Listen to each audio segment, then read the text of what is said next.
ಎಲ್ರಿಗೂ ನಮಸ್ಕಾರ. ಅಡುಗೆ ಅರಮನೆಗೆ ಸ್ವಾಗತ. ನಾನು ನಿಮ್ಮ ಸೌಮ್ಯ. ಇವತ್ತಿನ ರೆಸಿಪಿಯಲ್ಲಿ ನಾನು ಟೊಮೊಟೊ ಉಪ್ಪಿನಕಾಯಿ, ಟೊಮೊಟೊ ತೊಕ್ಕು ಅಂತಲೂ ಕರೀತಾರೆ. ಇದನ್ನು ಆಂಧ್ರ ಸ್ಟೈಲಲ್ಲಿ ಮಾಡುವಂಥದ್ದು. ರುಚಿಯಂತೂ ತುಂಬಾ ಚೆನ್ನಾಗಿರುತ್ತೆ. ಉಪ್ಪಿನಕಾಯಿ ಅಂದರೆ ಯಾರಿಗೆ ತಾನೇ ಇಷ್ಟ ಇರಲ್ಲ ಹೇಳಿ. ಅದರಲ್ಲೂ ಈ ಆಂಧ್ರ ಸ್ಟೈಲ್ ಉಪ್ಪಿನಕಾಯಿ ಅಂತೂ ತುಂಬಾ ಟೇಸ್ಟಾಗಿರುತ್ತೆ. ಖಾರವಾಗಿ ಎಲ್ಲದಕ್ಕೂ ಒಂದು ಒಳ್ಳೆ ಕಾಂಬಿನೇಷನ್ ಆಗಿರುತ್ತೆ. ಇದನ್ನ ಒಂದು ವರ್ಷ ನೀವು ಫ್ರಿಜ್ಜಲ್ಲಿ ಇಡದೆ ಹೊರಗಡೆನೆಲ್ಲ ಇಟ್ಕೊಂಡು ಯೂಸ್ ಮಾಡ್ಕೊಳ್ಬಹುದು. ಇವಾಗಂತೂ ಟೊಮೊಟೊ ರೇಟ್ ತುಂಬಾನೇ ಕಡಿಮೆ ಇದೆ. ಈ ಟೈಮಲ್ಲಿ ಈ ರೀತಿ ಮಾಡಿ ಇಟ್ಕೊಂಡ್ರೆ ನಾವು ಒಂದು ವರ್ಷ ಯೂಸ್ ಮಾಡ್ಕೊಳ್ಬಹುದು. ಹಾಗಾದ್ರೆ ಬನ್ನಿ ಹೇಗೆ ಮಾಡೋದು ಅಂತ ನೋಡ್ಕೊಳ್ಳಿ.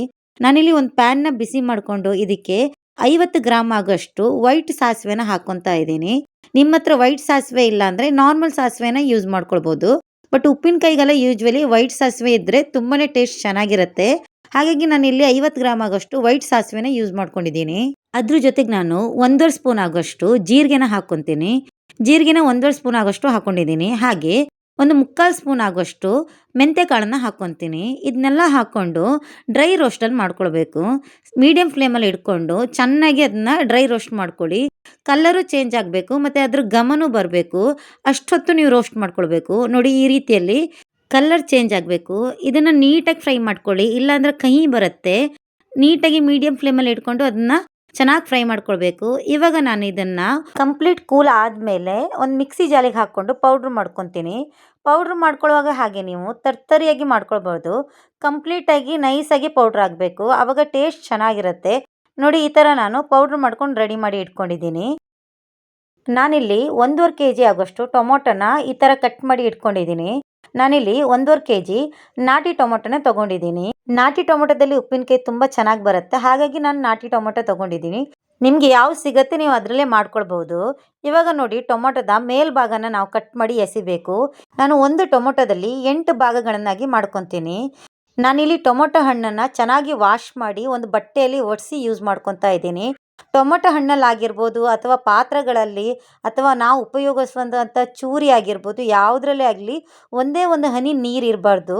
ಈ ಉಪ್ಪಿನಕಾಯಿಗಳು ಮಾಡುವಾಗ ನೀರಿನ ಅಂಶ ಇದ್ದರೆ ಉಪ್ಪಿನಕಾಯಿ ಬೇಗ ಕೆಡುತ್ತೆ. ಹಾಗಾಗಿ ಎಲ್ಲೂ ನೀವು ನೀರು ಇಲ್ಲದೆ ಇರೋ ಥರ ನೋಡಿಕೊಂಡು ಚೆನ್ನಾಗಿ ಬಟ್ಟೆಯಿಂದ ಒರೆಸ್ಕೊಂಡೇ ನೀವು ಉಪ್ಪಿನಕಾಯಿನ ಮಾಡ್ಕೊಳ್ಳಿ.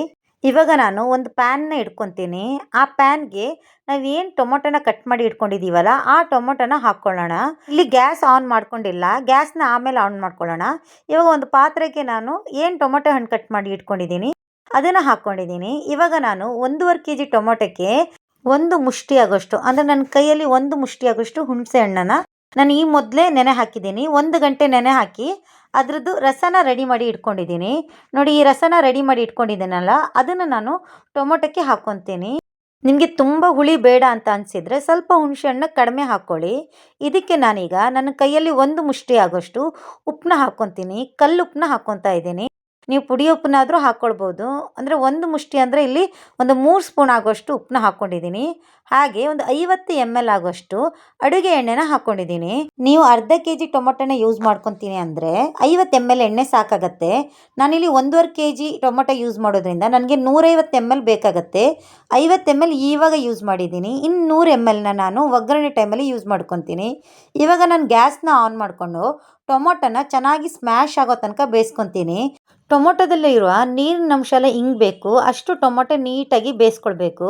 ನೋಡಿ ಈ ರೀತಿಯಲ್ಲಿ ಟೊಮೊಟೊ ಎಲ್ಲ ಬೆಂದು ಅದ್ರ ನೀರಿನ ಅಂಶ ಆವಿ ಆಗುತ್ತೆ. ಅಷ್ಟೊತ್ತು ನೀವು ಬೇಯಿಸ್ಕೊಂಡು ಗ್ಯಾಸ್ನ ಆಫ್ ಮಾಡಿಕೊಂಡು ಅದನ್ನು ಸೈಡಲ್ಲಿ ಇಟ್ಕೊಂಡ್ರೆ ಸಾಕು. ನಿಮ್ಗೆ ಏನಾದರೂ ಟೊಮೊಟೊದ ಮೇಲಿನ ಸಿಪ್ಪೆಗಳೆಲ್ಲ ಬಾಯಿಗೆ ಸಿಗುತ್ತೆ ಅಂತ ಅನಿಸಿದರೆ ಇದೆಲ್ಲ ಕಂಪ್ಲೀಟಾಗಿ ಕೂಲ್ ಆದಮೇಲೆ ನೀವು ಮಿಕ್ಸಲ್ಲಿ ಹಾಕ್ಕೊಂಡು ಒಂದು ಪೇಸ್ಟ್ನ ಮಾಡಿಕೊಂಡು ರೆಡಿ ಮಾಡಿ ಇಟ್ಕೊಳ್ಬೋದು. ನಾನಲ್ಲಿ ಹಾಗೆ ಯೂಸ್ ಮಾಡ್ಕೊತೀನಿ.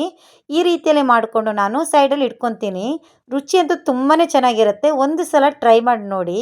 ಇವಾಗ ಇದೆಲ್ಲ ರೆಡಿ ಆದಮೇಲೆ ನಾನು ಒಗ್ಗರಣೆ ಹಾಕ್ಕೊಳ್ಳೋಕ್ಕೆ 100 ml ಎಣ್ಣೆನ ಹಾಕ್ಕೊತೀನಿ. 50 ml ನಾನು ಮುಂಚೆ ಯೂಸ್ ಮಾಡ್ಕೊಂಡಿದ್ದೀನಿ. ಇವಾಗ ಮತ್ತೆ 100 ml ಎಣ್ಣೆನ ಹಾಕ್ಕೊಂಡು ಒಗ್ಗರಣೆಗೆ ರೆಡಿ ಮಾಡ್ಕೊತೀನಿ. ಈ ಉಪ್ಪಿನಕಾಯಿಗಳಿಗೆಲ್ಲ ಎಣ್ಣೆ ಜಾಸ್ತಿ ಬೇಕು, ಯಾಕಂದರೆ ನಾವು ಒಂದು ವರ್ಷ ಯೂಸ್ ಮಾಡೋದ್ರಿಂದ ಎಣ್ಣೆಗಳು ಹಾಕಿದಷ್ಟು ರುಚಿ ಚೆನ್ನಾಗಿರುತ್ತೆ. ಈಗ ಎಣ್ಣೆ ಎಲ್ಲ ಕಾದ್ಮೇಲೆ ನಾನು ಅದಕ್ಕೆ 1 ಸ್ಪೂನ್ ಆಗೋಷ್ಟು ಸಾಸಿವೆನ ಹಾಕ್ಕೊತೀನಿ. ಸಾಸಿವೆ ಸ್ವಲ್ಪ ಸಿಡಿದ ಮೇಲೆ ಅದಕ್ಕೆ ನಾನು 1 ಗಡ್ಡೆ ಆಗೋಷ್ಟು ಬೆಳ್ಳುಳ್ಳಿನ ಸಿಪ್ಪೆ ಬಿಡಿಸಿ ಹಾಕ್ಕೊಂಡಿದ್ದೀನಿ. ನಿಮ್ಗೆ ಎಷ್ಟು ಬೇಕು ಅಷ್ಟು ಬೆಳ್ಳುಳ್ಳಿ ಹಾಕ್ಕೊಳ್ಳಿ. ಖಾರಕ್ಕೆ ನಾನೊಂದು 3 ಮೆಣಸನ್ನು ಕಟ್ ಮಾಡಿ ಹಾಕ್ಕೊತೀನಿ. ಹಾಗೆ ಒಂದು ಸ್ವಲ್ಪ ಕರ್ಬೇವಿನ ಸೊಪ್ಪನ್ನು, ಅದ್ರ ಜೊತೆಗೆ ನಾನು ಒಂದು 2 ಸ್ಪೂನ್ ಆಗೋಷ್ಟು ಇಂಗನ್ನ ಹಾಕ್ಕೊತೀನಿ. ಇದನ್ನೆಲ್ಲ ಹಾಕ್ಕೊಂಡು ಚೆನ್ನಾಗಿ ಬೆಳ್ಳುಳ್ಳಿ ಎಲ್ಲ ಕೆಂಪಾಗೋಷ್ಟು ನೀವು ಫ್ರೈ ಮಾಡ್ಕೊಳ್ಬೇಕು. ನನ್ನ ಚಾನಲ್ನ ಸಬ್ಸ್ಕ್ರೈಬ್ ಮಾಡ್ಕೊಳ್ಳದೆ ನೋಡ್ತಾ ಇದ್ರೆ ದಯವಿಟ್ಟು ಸಬ್ಸ್ಕ್ರೈಬ್ ಮಾಡ್ಕೊಳ್ಳಿ. ಹಾಗೆ ಅಲ್ಲಿರೋ ಬೆಲ್ ಐಕಾನ್ನ ಪ್ರೆಸ್ ಮಾಡಿ. ಇದರಿಂದ ನಾನು ಮಾಡೋ ಎಲ್ಲ ವಿಡಿಯೋಗಳು ನಿಮಗೆ ನೋಟಿಫಿಕೇಶನ್ ಮೂಲಕ ಸಿಗುತ್ತೆ. ಹಾಗೆ ನಿಮ್ಮ ಸಪೋರ್ಟು ನನಗೆ ಯಾವಾಗಲೂ ಬೇಕು. ಪ್ಲೀಸ್ ನನ್ನ ಚಾನಲ್ನ ಸಬ್ಸ್ಕ್ರೈಬ್ ಮಾಡಿಕೊಂಡು ನನಗೆ ಸಪೋರ್ಟ್ ಮಾಡಿ. ನೋಡಿ, ಬೆಳ್ಳುಳ್ಳಿ ಎಲ್ಲ ಫ್ರೈ ಆದಮೇಲೆ ನಾನು ಟೊಮೊಟೊನ ಮೊದಲೇ ರೆಡಿ ಮಾಡಿ ಇಟ್ಕೊಂಡಿದ್ನಲ್ಲ ಅದನ್ನು ಇದಕ್ಕೆ ಹಾಕ್ಕೊಂಡು ನೀಟಾಗಿ ಮಿಕ್ಸ್ ಮಾಡ್ಕೊತೀನಿ. ಒಂದು 2 ನಿಮಿಷ ಅದನ್ನು ನೀಟಾಗಿ ಮಿಕ್ಸ್ ಮಾಡ್ಕೊಳ್ಳಿ. ಅದಾದಮೇಲೆ ನಾವು ಮೊದಲೇ ಪೌಡ್ರ್ ರೆಡಿ ಮಾಡಿ ಇಟ್ಕೊಂಡಿದ್ದೀವಲ್ಲ, ಸಾಸಿವೆ, ಜೀರಿಗೆ ಮತ್ತು ಮೆಂತ್ಯನ ಹಾಕಿ ಪೌಡ್ರ್ ಏನು ಮಾಡಿ ಇಟ್ಕೊಂಡಿದ್ದೀವಲ್ಲ ಅದನ್ನು ಇದಕ್ಕೆ ಹಾಕ್ಕೊತಾ ಇದ್ದೀನಿ. ಹಾಗೆ ಖಾರಕ್ಕೆ ನಾನಲ್ಲಿ ಒಂದು 2 ಸ್ಪೂನ್ ಆಗೋಷ್ಟು ಅಚ್ಚ ಖಾರದ ಪುಡಿನ ಹಾಕ್ಕೊತಾ ಇದ್ದೀನಿ. ನಾನಿಲ್ಲಿ 2 ಸ್ಪೂನ್ನ ಹಾಕ್ಕೊತೀನಿ. ತುಂಬಾ ಖಾರ ಇದೆ, ಹಾಗಾಗಿ ನಾನು 2 ಸ್ಪೂನ್ನ ಹಾಕ್ಕೊತೀನಿ. ನೀವು ಖಾರನ ನೋಡಿಕೊಂಡು ನಿಮ್ಗೆ ಎಷ್ಟು ಬೇಕು ಅಷ್ಟು ಖಾರನ ಹಾಕ್ಕೊಂಡು ಇದನ್ನೆಲ್ಲ ನೀಟಾಗಿ ಮಿಕ್ಸ್ ಮಾಡ್ಕೊಳ್ಳಿ. ಈ ಟೈಮಲ್ಲಿ ನೀವು ಉಪ್ಪು ಬೇಕಿದ್ದರೆ ಚೆಕ್ ಮಾಡಿಕೊಂಡು ಬೇಕಿದ್ದಲ್ಲಿ ಸ್ವಲ್ಪ ಉಪ್ಪನ್ನ ಹಾಕ್ಕೊಳ್ಳಿ. ನನಗಿಲ್ಲಿ ಒಂದು ಅರ್ಧ ಸ್ಪೂನ್ ಉಪ್ಪು ಬೇಕು, ಹಾಗಾಗಿ ನಾನೊಂದು ಅರ್ಧ ಸ್ಪೂನ್ ಉಪ್ಪನ್ನ ಹಾಕ್ಕೊತೀನಿ. ಹಾಕ್ಕೊಂಡು ನೀಟಾಗಿ ಮಿಕ್ಸ್ ಮಾಡ್ಕೊತಾ ಇದ್ದೀನಿ. ನೋಡಿ, ಎಣ್ಣೆ ಎಲ್ಲ ಬಿಟ್ಕೊಳ್ಬೇಕು. ಈ ರೀತಿಯಲ್ಲಿ ಕಂಪ್ಲೀಟಾಗಿ ಎಣ್ಣೆ ಬಿಟ್ಕೊಂಡ್ರೆ ನಿಮ್ಮ ಉಪ್ಪಿನಕಾಯಿ ರೆಡಿಯಾಗಿದೆ ಅಂತ. ರುಚಿನೂ ತುಂಬಾ ಚೆನ್ನಾಗಿರುತ್ತೆ. ಒಂದು ಸಲ ಟ್ರೈ ಮಾಡಿ ನೋಡಿ, ಹೇಗೆ ಬಂದಿದೆ ಅಂತ ನನಗೆ ಕಮೆಂಟ್ ಮೂಲಕ ತಿಳಿಸೋದು ಮಾತ್ರ ಮರಿಬೇಡಿ. ಹಾಗೆ ನಿಮ್ಮ ಫ್ರೆಂಡ್ಸ್ ಹಾಗೆ ನಿಮ್ಮ ಫ್ಯಾಮಿಲಿ ಮೆಂಬರ್ಸಿಗೆ ನನ್ನ ರೆಸಿಪಿನ ಶೇರ್ ಮಾಡ್ಕೊಳ್ಳಿ.